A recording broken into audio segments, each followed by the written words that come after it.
Russia के mission Ukraine पर Britain का बड़ा दावा सामने आया है और ब्रिटेन ने यह कहा है कि मिशन यूक्रेन पर रशिया की आर्मी अब तक फेल साबित हुई है। अपने मकसद में रशिया अब तक कामयाब नहीं हो सका है और यूक्रेन के जोरदार पलटवार से रशिया हैरान हो चुका है।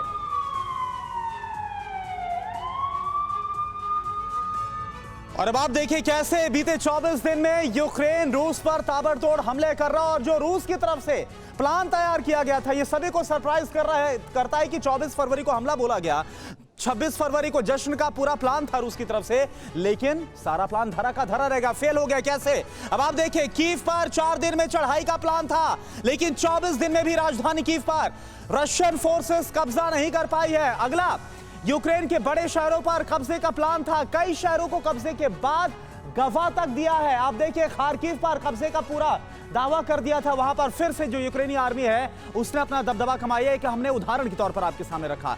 अगला यूक्रेन की ताकत को कम आंका गया रशियन फोर्सेस की तरफ से, पुतिन की तरफ से यूक्रेन ने डटकर मुकाबला किया और काउंटर अटैक ऐसे किया कि रशियन फोर्सेस के 14,000 से ज्यादा जवानों को मारे जाने का दावा।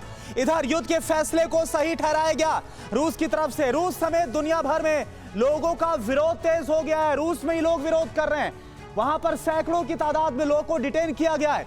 सैन्य अभियान को तेजी के साथ चलाना था, इसे स्पेशल मिलिट्री ऑपरेशन का नाम दिया गया।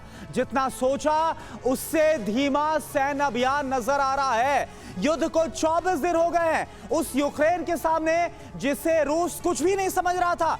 आप देखिए 2014 की तर्ज पर कब्जे की कोशिश थी जब क्रीमिया पर कब्जा किया था, 2014 में विरोध नहीं हुआ था।